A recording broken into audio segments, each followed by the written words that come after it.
Factors affecting rate of reaction, इस topic को discuss करने से पहले आइए थोड़ा सा अपनी प्रीवियस नॉलेज को रिवाइज करते हैं कि हमने रेट ऑफ रिएक्शन के बारे में क्या पढ़ा था। फिर हम डिस्कस करेंगे कि कौन से ऐसे फैक्टर्स हैं जो रेट ऑफ रिएक्शन को इंक्रीज करने के लिए या डिक्रीज करने के लिए रोल प्ले करते हैं। ठीक है, तो सबसे पहले डेफिनेशन मैंने आपके लिए मेंशन की हुई है रेट ऑफ रिएक्शन की। The rate of reaction is defined as the change in concentration of a reactant और a product divided by the time taken for that change। जब भी हम एक केमिकल रिएक्शन करवाते हैं तो रिएक्टेंट मॉलिक्यूल्स आपस में इफेक्टिवली कोलाइड करते हैं और प्रोडक्ट्स में कन्वर्ट हो जाते हैं। ठीक है, तो हम किस तरह से मॉनिटर करते हैं? Rate of reaction is basically how fast the reaction will proceed. Speed of reaction को डिटरमिन कर रहा होता है कि कितनी तेजी के साथ रिएक्टेंट्स जो हैं वो कंप्लीटली प्रोडक्ट्स में कन्वर्ट हो जाएंगे। ठीक है, तो रेट का फॉर्मूला क्या है? Rate is equal to change in concentration of time taken for that change. ठीक है, तो इसका मतलब है चेंज इन कंसंट्रेशन की वैल्यू जितनी ज्यादा होगी उतना ही रेट ऑफ रिएक्शन ज्यादा होगा या fast will be the reaction. Change in concentration कब इसकी वैल्यू ज्यादा हो सकती है उसके फैक्टर्स आज हम डिस्कस करेंगे, क्योंकि जब ये वैल्यू इंक्रीज करेगी तभी रेट ऑफ रिएक्शन जो है वो इंक्रीज करेगा। ठीक है, तो स्टूडेंट्स चेंज इन कंसंट्रेशन का क्या मतलब है कि रिएक्टेंट्स जो हैं वो तेजी के साथ प्रोडक्ट्स में कन्वर्ट हो जाएं। अगर हम चेंज इन कंसंट्रेशन रिएक्टेंट्स की कंसीडर करें, अगर हम चेंज इन कंसंट्रेशन प्रोडक्ट्स की कंसीडर करते हुए रेट ऑफ रिएक्शन को डिस्कस करेंगे, फिर हमारे लिए कंसर्न होगा कि कितनी तेजी के साथ प्रोडक्ट्स बन रहे हैं। ठीक है, यानी प्रोडक्ट्स की कंसंट्रेशन किस हिसाब से इंक्रीज हो रही है, और अगर आप रिएक्टेंट्स को कंसीडर करेंगे तो फिर हम देखेंगे रिएक्टेंट्स की कंसंट्रेशन किस तेजी के साथ डिक्रीज हो रही है। अब यहाँ पर एक क्वेश्चन आता है कि हम ये कैसे बता सकते हैं या कौन से ऐसे फैक्टर्स हैं जो कि रिएक्टेंट की कंसंट्रेशन को तेजी के साथ डिक्रीज करवा सकते हैं। स्टूडेंट्स, इसका आंसर है कुलेगिन थ्योरी। कुलेगिन थ्योरी हमें क्या बताती है स्टूडेंट्स कि रिएक्टेंट के मॉलिक्यूल्स जब आपस में इफेक्टिवली कोलाइड करते हैं विद अ स्पेसिफिक एनर्जी और उनकी ओरिएंटेशन भी स्पेसिफिक होती है तो फिर रिएक्टेंट्स आपस में कोलाइड करके प्रोडक्ट बना देते हैं। ठीक है, अगर रिएक्टेंट के मॉलिक्यूल्स के पास वो खास किस्म की या स्पेसिफिक अमाउंट ऑफ एनर्जी ना मौजूद हो और वो स्पेसिफिक ओरिएंटेशन में ना कोलाइड करें तो फिर रिएक्टेंट्स आपस में जस्ट कोलाइड करते हैं और बाउंस बैक हो जाते हैं, प्रोडक्ट्स नहीं बनेंगे। ठीक है, तो स्टूडेंट्स आज के लेक्चर में हमने देखना है वो कौन से ऐसे फैक्टर्स हैं जो कि इफेक्टिव कोलाइजन को इंक्रीज करवा सकते हैं, यानी कि रिएक्टेंट मॉलिक्यूल्स इफेक्टिवली कोलाइड करें, इफेक्टिव नंबर ऑफ इफेक्टिव कोलाइजन्स को बढ़ा सकते हैं ड्यूरिंग अ केमिकल रिएक्शन। ठीक है, यानी एक केमिकल रिएक्शन को आप स्लो कब कहेंगे? जब नंबर ऑफ इफेक्टिव कोलाइजन उस केमिकल चेंज के दौरान कम होंगी, और एक रिएक्शन फास्ट कब होगा? जब number of effective collision between reactant molecules will be more. ठीक है, तो सबसे पहला फैक्टर हम डिस्कस करने जा रहे हैं that is nature of reactants. ये बहुत इंपॉर्टेंट है कि हमारा जो रिएक्टेंट है वो किस नेचर का है। ठीक है, वो पीरियोडिक टेबल में किस ग्रुप से बिलोंग कर रहा है। पीरियोडिक टेबल हमें क्या इंफॉर्मेशन देता है? एक एलिमेंट के इंटरनल स्ट्रक्चर के बारे में इंफॉर्मेशन हमें मिलती है। स्टूडेंट्स, पीरियोडिक टेबल में अगर हम ग्रुप 1A एलिमेंट्स को देखें, पीरियोडिक टेबल में ग्रुप 1A एलिमेंट्स या ग्रुप 1A हमें क्या इंफॉर्मेशन देता है कि इस ग्रुप के तमाम एलिमेंट्स की आउटर मोस्ट शेल में कितने इलेक्ट्रॉन्स मौजूद हैं? सिंगल इलेक्ट्रॉन मौजूद है। ठीक है, और इसी तरह से अगर हम कंपैरिजन करना चाहें सेकेंड ए ग्रुप एलिमेंट से, बेरिलियम की मैं एग्जांपल ले रही हूं, इस ग्रुप में मौजूद तमाम एलिमेंट्स के आउटर मोस्ट शेल में कितने इलेक्ट्रॉन्स मौजूद हैं? 2 इलेक्ट्रॉन्स प्रेजेंट हैं। ठीक है, अब स्टूडेंट्स हम कंपेयर करना चाह रहे हैं इनके इंटरनल स्ट्रक्चर को देखते हुए, इनकी नेचर को देखते हुए कि इन दोनों एलिमेंट से कौन से एलिमेंट जो है वो ज्यादा रिएक्टिव होंगे। ठीक है स्टूडेंट्स, हर एटम जो है वो स्टेबल होना चाहता है। अब यहाँ आउटर मोस्ट शेल क्योंकि सेकंड है, ठीक है, सेकंड शेल जो है वो ऑक्टेट रूल को फॉलो करती है, यानी सेकंड शेल तब स्टेबल होगी जब इसके अंदर 8 इलेक्ट्रॉन्स प्रेजेंट होंगे। 8 इलेक्ट्रॉन्स को कंप्लीट करने के लिए लिथियम को कितने इलेक्ट्रॉन्स की जरूरत है? 7 इलेक्ट्रॉन्स की जरूरत है। तो 7 इलेक्ट्रॉन्स को हासिल करना इतना आसान नहीं होता, या कोई भी एटम जो है वो अपने 7 इलेक्ट्रॉन्स लिथियम को नहीं देगा in order to form bond. तो लिथियम के लिए ज्यादा आसान क्या होगा कि वो इस इलेक्ट्रॉन को लूज कर दे, और नीचे आप देखें जो इसकी इनर शेल है वो ऑलरेडी स्टेबल है, वो डुप्लेट रूल को फॉलो कर रही है, ठीक है। तो ये क्या कर देगा, ये इलेक्ट्रॉन लूज कर देगा और लिथियम आयन बन के स्टेबल हो जाएगा, ठीक है। अब यहाँ पर देखें बेरिलियम के केस में यहाँ पर आउटर मोस्ट में 2 इलेक्ट्रॉन्स हैं, मजीद कितने इलेक्ट्रॉन्स चाहिए, 6 इलेक्ट्रॉन्स चाहिए, ठीक है, in order to complete the octet rule. लेकिन यहाँ पर बेरिलियम क्या करेगा, 2 इलेक्ट्रॉन्स लूज कर सकता है और बेरिलियम +2 में कन्वर्ट होके आयन बना देगा। 1 इलेक्ट्रॉन लूज करना और 2 इलेक्ट्रॉन लूज करना, 1 इलेक्ट्रॉन जो लूज करता है वो ज्यादा रिएक्टिव है, ठीक है, वो फास्ट रिएक्ट करेगा। Beryllium as comparison to lithium slow react करेगा। अगर हम लिथियम और बेरिलियम का वाटर के साथ रिएक्शन करवाएंगे तो लिथियम वाटर के साथ फास्ट रिएक्ट करेगा। इट्स मीन कि अगर हमारे गिवन केमिकल रिएक्शन में 1A ग्रुप का कोई एलिमेंट मौजूद है तो आप कह सकते हैं कि आपका रेट ऑफ रिएक्शन जो होगा वो फास्ट होगा, क्योंकि रिएक्टिंग स्पीशीज जो हैं वो ग्रुप 1A से बिलोंग कर रही हैं, और अभी हमने कहा कि ग्रुप 1A के एलिमेंट जो हैं वो फास्टली रिएक्ट करेंगे as comparison to group 2A, ठीक है। तो स्टूडेंट्स ग्रुप 1A और ग्रुप 2A के एलिमेंट्स आयंस बनाते हैं। तो आयंस से रिलेटेड अगर हम रिएक्शंस की बात करें तो न्यूट्रलाइजेशन रिएक्शन आता है। न्यूट्रलाइजेशन रिएक्शन में क्या होता है, बेसिकली एसिड और बेस ये आपस में रिएक्ट करते हैं और सॉल्ट एंड वाटर बना देते हैं। अब आप इस रिएक्शन में देखें sodium that belongs to group 1A, ठीक है, ये 1A का मेंबर है, और इसी तरह से यहाँ पर हाइड्रोजन ये भी ग्रुप 1A का एलिमेंट है। इट्स मीन कि हमारे रिएक्शन के अंदर कौन से एलिमेंट्स मौजूद हैं जो ग्रुप 1A से ताल्लुक रखते हैं। इसका मतलब है कि ये रिएक्शन जो है वो फास्ट होगा, बड़ी आसानी के साथ सोडियम जो है क्लोराइड के साथ नेगेटिव आयन के साथ रिएक्ट करके NaCl बना देगा, और इसी तरह से हाइड्रोजन हाइड्रोक्साइड के साथ मिलकर वाटर बना देंगे, ठीक है। यानी सिंपल एक्सचेंज ऑफ आयंस यहाँ पर होगा। इसी तरह से एक और फास्ट रिएक्शन हम देखते हैं, डबल डीकंपोजिशन रिएक्शन। इसमें भी सिंपल आयन एक्सचेंज होते हैं। एग्जाम्पल मैं आपको देती हूँ, सिल्वर नाइट्रेट प्लस NaCl, ठीक है। अगेन देखें फर्स्ट ग्रुप का एलिमेंट आपके पास सोडियम है, तो यहां पर क्या होगा, sodium will react with nitrate ion और silver will exchange ion with this one, ठीक है। यानी यहां पर आयंस एक्सचेंज हो गए। यहां पर डबल डीकंपोजिशन क्यों कहते हैं कि ये भी टूटा, ये भी आयन सेपरेट हुए और आयन एक्सचेंज होके न्यू प्रोडक्ट्स हमारे पास बन गए।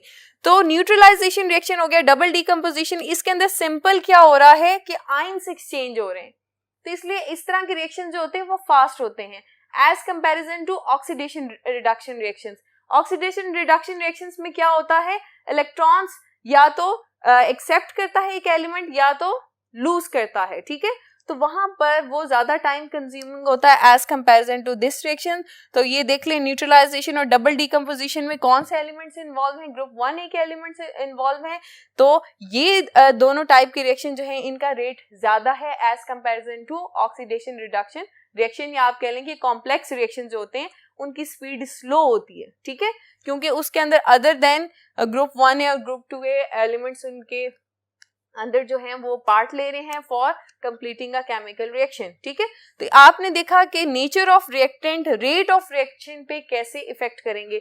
अगर तो रिएक्टेंट्स बिलोंग करते हैं ग्रुप 1A और ग्रुप 2A एलिमेंट से, ठीक है, यानी ऐसे एलिमेंट्स जो कि फास्टली रिएक्ट करते हैं, तो हमारा रेट ऑफ रिएक्शन भी क्या हो जाएगा, इंक्रीज हो जाएगा। अगर ऐसे एलिमेंट्स हमारे केमिकल रिएक्शन में इन्वॉल्व हैं जो कि स्लो रिएक्ट करते हैं, तो फिर हमारा रेट ऑफ रिएक्शन भी क्या हो जाएगा, डिक्रीज हो जाएगा, ठीक है।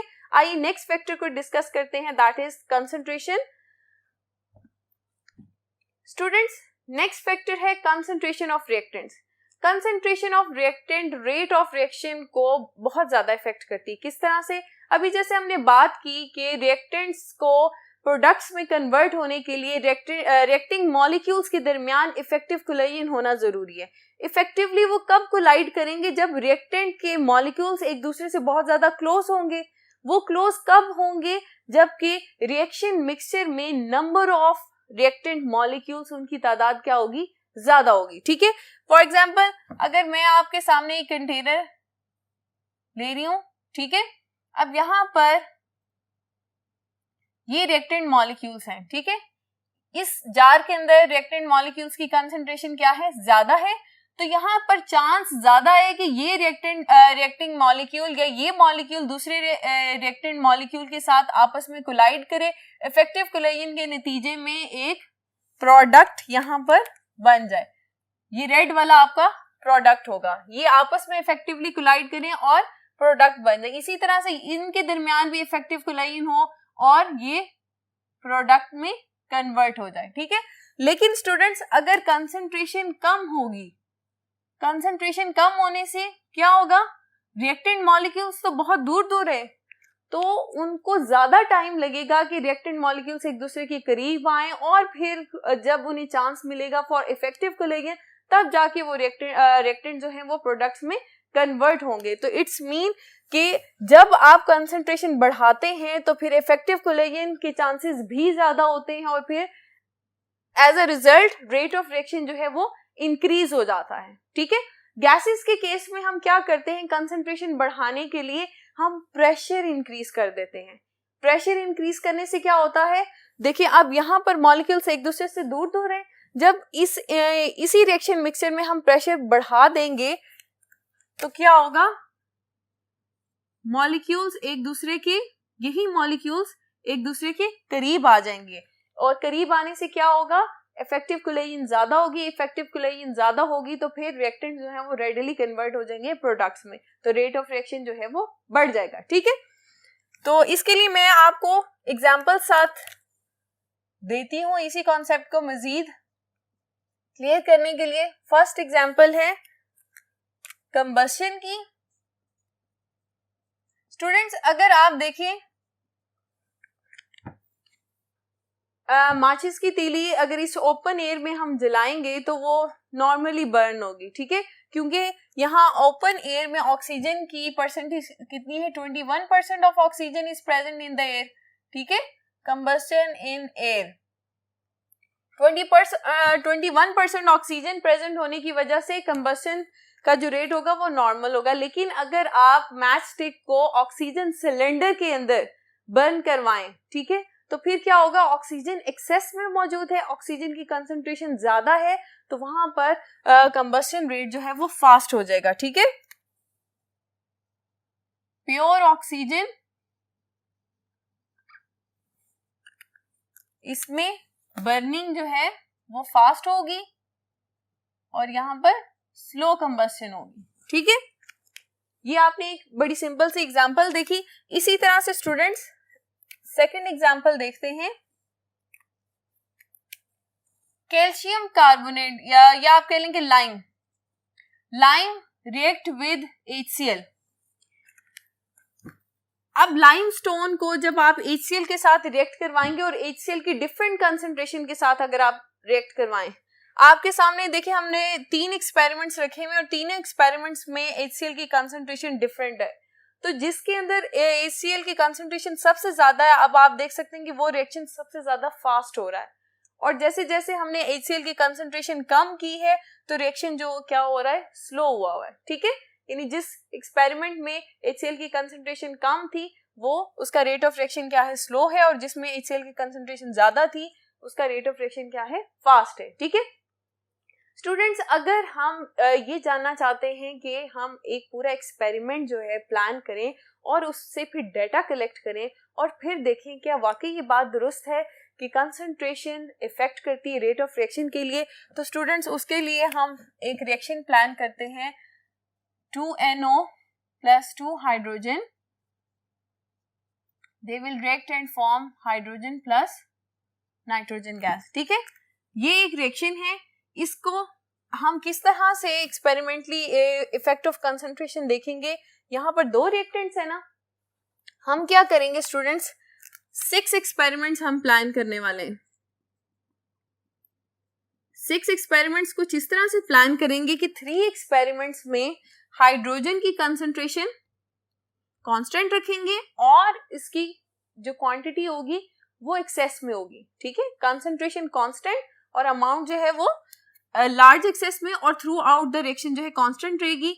और फिर हम इफेक्ट ऑफ NO या नाइट्रोजन ऑक्साइड इसकी कंसंट्रेशन का देखेंगे कि उन तीनों एक्सपेरिमेंट में हम नाइट्रोजन ऑक्साइड की कंसंट्रेशन चेंज करते जाएंगे और फिर रेट ऑफ रिएक्शन को स्टडी करेंगे। नेक्स्ट 3 एक्सपेरिमेंट्स में हम नाइट्रोजन ऑक्साइड की कंसंट्रेशन को फिक्स रख देंगे और हाइड्रोजन की चेंज करने से देखेंगे कि रेट ऑफ रिएक्शन पे क्या इफेक्ट आता है। तो स्टूडेंट्स ये आपके सामने एक्सपेरिमेंटल डेटा है। अब आप यहाँ पर देख सकते हैं कि फर्स्ट 3 एक्सपेरिमेंट्स में हमने क्या किया है कि हाइड्रोजन की कंसंट्रेशन एक्सेस में ली है और कांस्टेंट रखी है, ठीक है। अब यहाँ पर हम नाइट्रोजन ऑक्साइड की कंसंट्रेशन चेंज करेंगे, ठीक है। स्टूडेंट्स फर्स्ट एक्सपेरिमेंट में हमने एक रेट ऑफ रिएक्शन ऑब्जर्व किया दैट इज 0.0063, ठीक है। ये रेट ऑफ रिएक्शन आया है फर्स्ट एक्सपेरिमेंट का। इनिशियल कंसंट्रेशंस आपके पास नाइट्रोजन ऑक्साइड की भी है और हाइड्रोजन की भी है, ठीक है। अब सेकंड एक्सपेरिमेंट हमने किया तो हमने नाइट्रोजन ऑक्साइड की कंसंट्रेशन डबल कर दी, ठीक है। पहले 0.001 थी, अब हमने कितनी कर दी है 0.002, डबल द कंसंट्रेशन। तो फिर रेट ऑफ रिएक्शन आपने क्या देखा, रेट ऑफ रिएक्शन जो है वो 4 टाइम इंक्रीज कर गया, ठीक है। इनिशियल रेट से 4 टाइम इंक्रीज कर गया रेट। और थर्ड एक्सपेरिमेंट में देखेंगे जब हमने नाइट्रोजन ऑक्साइड की कंसंट्रेशन 3 टाइम्स की तो rate of reaction 9 time increase कर गया। इट्स मीन कि हमारे पास जो एक्सपेरिमेंट आया है उससे हाफ इंफॉर्मेशन हमें क्या मिल रही है कि rate of reaction is directly proportional to the square of concentration of nitrogen oxide, ठीक है। ये फर्स्ट 3 एक्सपेरिमेंट से हमें with respect to nitrogen oxide ये इंफॉर्मेशन मिली। अब स्टूडेंट्स दोबारा से उसी एक्सपेरिमेंटल डाटा को देखें। अब हम नाइट्रोजन ऑक्साइड जो है उसकी कंसंट्रेशन हमने फिक्स रख दी है और हाइड्रोजन की कंसंट्रेशन हम चेंज करने लगे हैं। फर्स्ट एक्सपेरिमेंट में हमने हाइड्रोजन की कंसंट्रेशन जो ली थी उसके अगेंस्ट आप देख सकते हैं ये स्पेसिफिक रेट ऑफ रिएक्शन की वैल्यू है। स्टूडेंट्स जब हमने हाइड्रोजन की कंसंट्रेशन डबल की, इनिशियल कंसंट्रेशन से उसकी वैल्यू जो है हमने डबल ली तो हमने देखा कि रेट ऑफ रिएक्शन भी डबल हो गया, ठीक है। और जब हमने हाइड्रोजन की कंसंट्रेशन 3 टाइम्स ली तो रेट भी 3 टाइम्स हो गया। इट्स मीन कि हमें क्या इंफॉर्मेशन मिली कि rate of reaction with respect to hydrogen concentration, rate of reaction is directly proportional to the first power of concentration of hydrogen, ठीक है। अब दोनों रिएक्टेंट्स के लिहाज से हमारे पास क्या आ गया है, रेट ऑफ रिएक्शन आ गया है। Rate of reaction nitrogen oxide की कंसंट्रेशन से किस तरह से इफेक्ट हो रहा है, square of the concentration of nitrogen oxide, ठीक है। और रेट हाइड्रोजन की कंसंट्रेशन से 1 की पावर के साथ इंक्रीज करता है, ठीक है। यानी rate of reaction is directly proportional to the first power of hydrogen concentration, ठीक है। तो स्टूडेंट्स आपने देखा कि रेट ऑफ रिएक्शन जो है वो कंसंट्रेशन ऑफ रिएक्टेंट्स पे डिपेंड करता है। कंसंट्रेशन चेंज कर देने से रेट ऑफ रिएक्शन चेंज होगा, ठीक है। अब बात करते हैं सरफेस एरिया की। सरफेस एरिया का कॉन्सेप्ट बड़ा ही आसान है स्टूडेंट्स। सरफेस एरिया जितना ज्यादा अवेलेबल होगा उतना ही रेट ऑफ रिएक्शन भी ज्यादा होगा, ठीक है। सरफेस एरिया फॉर एग्जांपल ये मैंने एक बड़ा ब्लॉक लिया हुआ है, ठीक है। अब इस बड़ा ब्लॉक, ये किसका ब्लॉक हो सकता है, कैल्शियम कार्बोनेट का। से हमने ब्लॉक लिया, कैल्शियम कार्बोनेट का ब्लॉक है। अब ऊपर से मैंने सल्फ्यूरिक एसिड डाला है, ठीक है। अब स्टूडेंट्स जब ये सल्फ्यूरिक एसिड इसके ऊपर डलेगा तो ये कितनी तरफ से कांटेक्ट में आ सकता है, ये जो मैं रेड एरोज ड्रॉ कर रही हूं ये वो सरफेस है जहां से सल्फ्यूरिक एसिड कैल्शियम कार्बोनेट के साथ रिएक्ट कर सकता है और रिस्पेक्टिव प्रोडक्ट्स में कन्वर्ट हो सकता है। लेकिन अब यहाँ पर बात है कि स्टूडेंट्स ये जो बीच वाला कैल्शियम कार्बोनेट है जो इस लेयर के अंदर है, क्योंकि ये बिग ब्लॉक है उस कैल्शियम कार्बोनेट से तो सल्फ्यूरिक एसिड रिएक्ट नहीं कर सकता ना, ठीक है, वो उसके साथ कांटेक्ट में नहीं है, इन कांटेक्ट नहीं है, जिसकी वजह से सल्फ्यूरिक एसिड जो है उसके साथ रिएक्ट नहीं कर रहा। तो स्टूडेंट्स, अगर इसी सेम मास का मैं कैल्शियम कार्बोनेट के ये स्टोन को पाउडर में कन्वर्ट कर दूं, जब मैं इसको पाउडर में कन्वर्ट करूंगी तो मेरे पास एक हीप आ जाएगी। ये देखें, ये फुल इसका पाउडर है, कैल्शियम कार्बोनेट का पाउडर है। अब आप देखिए, अब सल्फ्यूरिक एसिड जब मैं इसकी पाउडर पे ड्रॉप करूंगी तो आप से हर सिंगल पार्टिकल को, अगर मैं एक सिंगल पार्टिकल यहाँ पर ड्रॉ करूं, हर सिंगल पार्टिकल को सल्फ्यूरिक एसिड जो है हर डायरेक्शन से इसके साथ कांटेक्ट में आ सकता है और इसके साथ रिएक्ट कर सकता है। अब आप इसके कंपैरिजन में देखें कितने ज्यादा पार्टिकल्स हैं और उन तमाम पार्टिकल्स को सल्फ्यूरिक एसिड इस तरह से कांटेक्ट में आके रिएक्ट कर सकता है। तो अब आप खुद सोचें कि किसका रेट ऑफ रिएक्शन ज्यादा होगा, पाउडर्ड कैल्शियम कार्बोनेट के साथ सल्फ्यूरिक एसिड का रेट ऑफ रिएक्शन ज्यादा होगा, या फिर जब मैंने कैल्शियम कार्बोनेट का बिग ब्लॉक लिया था उसके साथ रेट ऑफ रिएक्शन ज्यादा होगा। Definitely students, surface area powdered calcium carbonate का ज्यादा है, जिसकी वजह से रेट ऑफ रिएक्शन जो है वो इंक्रीज कर जाएगा, ठीक है, क्योंकि यहाँ पर रिएक्टेंट जो है आपस में ज्यादा कांटेक्ट में होंगे तो वो आपस में रिएक्ट करके रिस्पेक्टिव प्रोडक्ट्स में कन्वर्ट हो सकते हैं, ठीक है।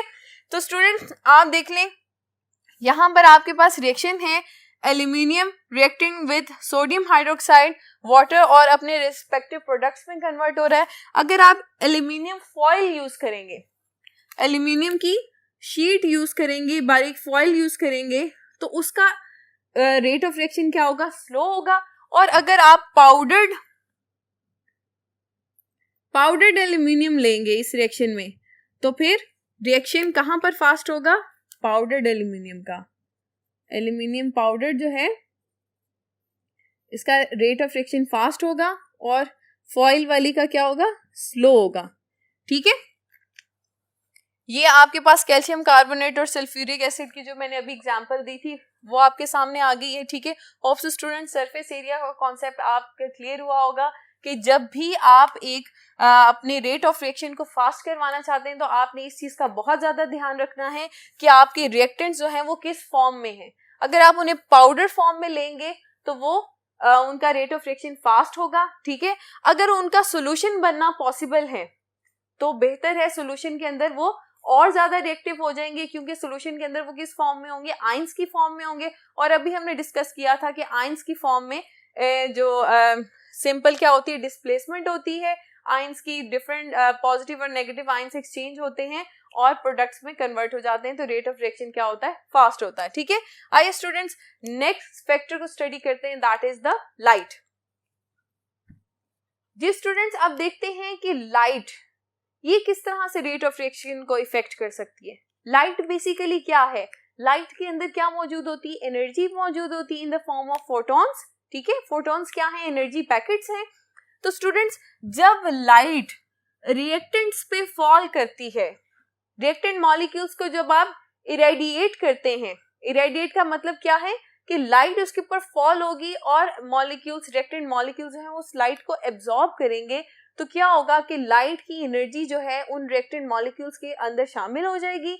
तो जो रिएक्टेंट मॉलिक्यूल्स लो एनर्जी पे होंगे, जैसे कि मैंने अभी आपको पहले भी बताया कि रिएक्शन मिक्सचर में तमाम रिएक्टेंट मॉलिक्यूल्स की एनर्जी सेम नहीं होती, तो जिन मॉलिक्यूल्स की एनर्जी बहुत ज्यादा लो होगी या मीडियम होगी वो इस एनर्जी को एब्जॉर्ब करेंगे और उनकी एनर्जी हाई हो जाएगी और इतनी हो जाएगी कि वो इफेक्टिवली कोलाइड करके प्रोडक्ट्स में कन्वर्ट हो जाए, ठीक है। तो इस तरह से लाइट जो है वो रेट ऑफ रिएक्शन को इंक्रीज करने में हेल्प कर सकती है, ठीक है। अब स्टूडेंट्स, आपके सामने ये रिएक्शन है, मीथेन और क्लोरीन, ये आपस में in the absence of light react नहीं कर सकते। सनलाइट अगर ना हो तो ये रिएक्शन होगा ही नहीं, ठीक है, क्योंकि इन दो रिएक्टेंट मॉलिक्यूल्स के दरमियान इतनी एनर्जी नहीं है या इनके मॉलिक्यूल्स के पास इतनी एनर्जी नहीं है कि इफेक्टिवली कोलाइड करें और प्रोडक्ट्स में कन्वर्ट हो। तो जब तक आप सनलाइट यहां पर प्रोवाइड नहीं करेंगे, सनलाइट की एब्सेंस में ये रिएक्शन नहीं हो सकता। सनलाइट जब इनको मिलेगी ये रिएक्टेंट मॉलिक्यूल्स एनर्जी एब्जॉर्ब करेंगे और इनके पास वो स्पेसिफिक एनर्जी आ जाएगी to effectively collide and convert into products, तो फिर ये रिएक्शन प्रोसीड करेगा। ठीक है, इसी तरह से ये हाइड्रोजन और क्लोरीन इसी एयर के अंदर मौजूद है। अगर तो डार्कनेस है, अंधेरा है, तो फिर तो ये रिएक्शन बिल्कुल ही नहीं होगा। ठीक है, डार्कनेस केस में नो रिएक्शन। ठीक है, और अगर आप ट्यूबलाइट की बात करते हैं, सिंपल लाइट की बात करते हैं, तो फिर इस रिएक्शन का रेट क्या होगा, मॉडरेट होगा। और अगर यही रिएक्शन जो है सनलाइट की मौजूदगी में हो तो ये रिएक्शन बहुत ज्यादा फास्ट हो जाएगा। ठीक है, तो स्टूडेंट्स आपने देखा कि लाइट किस तरह से रेट ऑफ रिएक्शन को इंक्रीज कर देती। Darkness, no light, no reaction. Light है लेकिन उसकी इंटेंसिटी इतनी ज्यादा नहीं है, तो रेट ऑफ रिएक्शन क्या है, मॉडरेट है। और इसी तरह से सनलाइट, क्योंकि सनलाइट के अंदर बहुत ज्यादा एनर्जी होती है, तो रिएक्शन हमारा जो बूस्टअप कर जाता है वेरी फास्ट होता है। ठीक है, लास्ट फैक्टर की तरफ आते हैं, that is effect of temperature on rate of reaction. जी, टेम्परेचर बढ़ाने से या कम करने से रेट ऑफ रिएक्शन पे क्या इफेक्ट होगा, ये हमारा लास्ट फैक्टर है। स्टूडेंट्स अभी बात हो रही थी इफेक्टिव कोलेइन की। इफेक्टिव कोलेइन के लिए क्या हमें चाहिए होता है कि kinetic energy of molecules should be appropriate to for effective collision. ठीक है, काइनेटिक एनर्जी मॉलिक्यूल्स की इतनी होनी चाहिए कि वो आपस में इफेक्टिवली कोलाइड करके प्रोडक्ट्स में कन्वर्ट हो। लेकिन स्टूडेंट्स काइनेटिक एनर्जी मॉलिक्यूल्स की हम किस तरह से बढ़ा सकते हैं, to meet up that energy by increasing the temperature. जैसे ही हम टेम्परेचर बढ़ाते हैं तो मॉलिक्यूल्स की काइनेटिक एनर्जी बढ़ जाती है। ठीक है, और काइनेटिक एनर्जी जब बढ़ती है तो फिर जब वो उस पॉइंट पे पहुंचती है कि ये एक्टिवेशन एनर्जी से ज्यादा उनकी काइनेटिक एनर्जी हो जाए, तो फिर रिएक्टेंट्स जो है वो प्रोडक्ट्स में कन्वर्ट हो जाते हैं। एक्टिवेशन एनर्जी का हम टॉपिक पढ़ चुके हैं। What is activation energy, the minimum amount of energy that is required for effective collision between reactant molecules, उसे हम क्या कहते हैं, एक्टिवेशन एनर्जी। जब रिएक्टेंट मॉलिक्यूल्स की एनर्जी एक्टिवेशन एनर्जी से ज्यादा होगी तो तब वो प्रोडक्ट्स में कन्वर्ट हो जाएंगे। ठीक है, इसके लिए हम एक एक्सपेरिमेंट करते हैं कि हम एक रिएक्शन जो है पहले T1 टेम्परेचर पे उसकी डाटा जो कलेक्ट करते हैं। ग्राफ है हमारा, यहाँ पर y एक्सिस पे क्या इंफॉर्मेशन है, fraction of molecule with a given kinetic energy, और x एक्सिस पे हमने काइनेटिक एनर्जी ऑफ मॉलिक्यूल्स वो उसका डाटा लिया हुआ है। ठीक है, पहला एक्सपेरिमेंट हमने किया T1 टेम्परेचर पे। ठीक है, T1 टेम्परेचर पे हमारे पास ये ग्राफ आया। ये शेडेड पार्ट जो है, ये शेडेड पार्ट हमें क्या इंफॉर्मेशन दे रहा है, the number of molecules that possess the minimum kinetic energy needed for the reaction to occur. T1 temperature क्या है, लो टेम्परेचर है। लो टेम्परेचर पे आप देखें बहुत ही कम ऐसे मॉलिक्यूल्स हैं जिनके पास वो स्पेसिफिक एनर्जी है टू कन्वर्ट इनटू प्रोडक्ट्स। अब स्टूडेंट्स इसी एक्सपेरिमेंट के अंदर हमने टेम्परेचर जो है 10 केल्विन बढ़ा दिया। ठीक है, T1 टेम्परेचर में हमने 10 केल्विन टेम्परेचर इंक्रीज किया।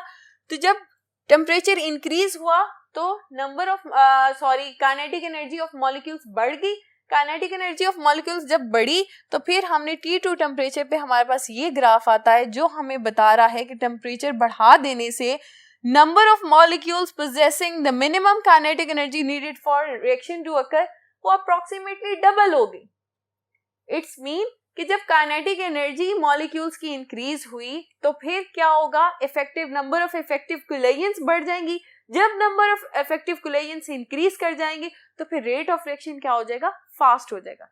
ठीक है, तो स्टूडेंट्स इस लिहाज से हमने देखा कि टेम्परेचर बढ़ाने से रेट ऑफ रिएक्शन क्या होगा, फास्ट हो जाएगा। ठीक है, और इसी तरह टेम्परेचर कम करने से रेट ऑफ रिएक्शन क्या हो जाएगा, स्लो होगा। ठीक है स्टूडेंट्स, फर्दर इस कॉन्सेप्ट को आर्हीनियस ने डिटेल में डिस्कस किया था। उसने effect of temperature, activation energy और इफेक्टिव कोलिजन्स या नंबर ऑफ इफेक्टिव कोलिजन्स को डिटेल में डिस्कस किया था, जो हम अपने नेक्स्ट लेक्चर में इंशाल्लाह ज़रूर डिस्कस करेंगे in the topic of Arrhenius equation. तो स्टूडेंट्स, आज का लेक्चर हम अपना यहाँ पर ख़त्म करते हैं। अपना बहुत सा ख्याल रखिए। अल्लाह हाफिज़।